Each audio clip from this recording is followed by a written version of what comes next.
So, gumawa naman po ako ngayon ng student monitoring attendance na offline at paperless. Ano po yung ibig kong sabihin? So, buksan po natin. Ito po yung size niya. Yan, ang size niya ay 26 kilobytes lang. Subukan po nating buksan. So, ito po yung itsura niya. So, mapapansin nyo po, meron siyang date. At makikita nyo rin po na pwede tayo mag-select ng section. Pwede kayong mag-encode kung gusto nyo, kung wala sa listahan. And then, ang kagandahan po, pwede nyo pong i-paste yung name list nyo from Excel. Or pwede nyo pong i-type. Halimbawa po, Juan.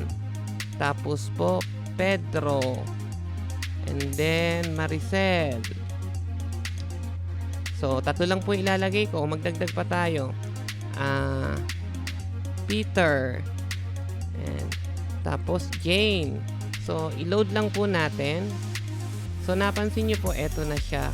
Now, pwede po tayong mag-import saka export. So, paano po iyon? So, ang gagawin ko po muna ay i-export ko po itong listahan ko na ito para hindi ko na siya ulit-ulitin na i-type. So, export ko lang po yan. So, ayun po siya.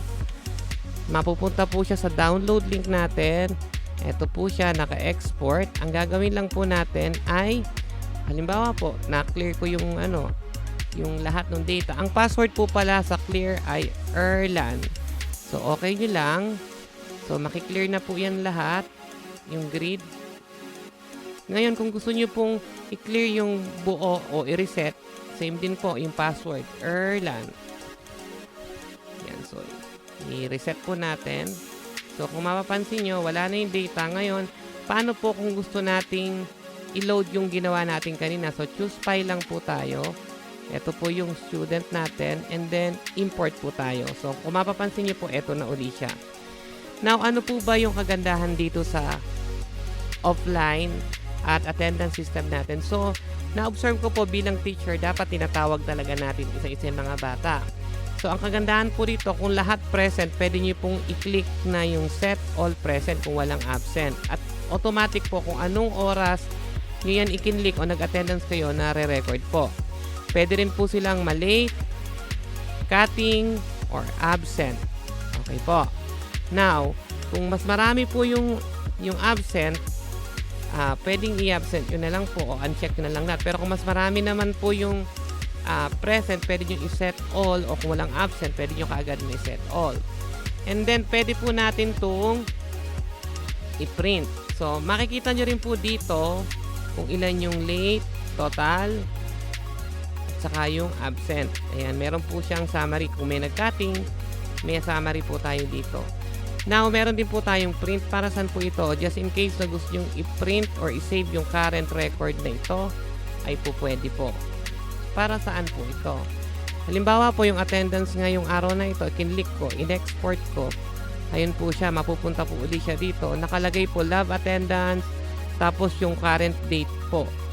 Ang kagandahan po dito, halimbawa po, ito yung ating attendance ngayon. Pwede ko pong i-compile lahat yan kung isang buwan na. Choose nyo lang po yung file na i-compile natin. Ito, halimbawa, compile nyo lang, lalabas na yung number of absent in summary. So, kahit 3 Excel pa yan o 10, pwede niya pong i-compile. O kahit mas marami pa. Ang kagandahan nito, hindi na po kayo magsa-summary. Yung system na po mismo yung magsa-summary sa kanya. At kung sa taas may print po tayo ng current roll, meron po tayong print ng lahat o yung lahat ng table.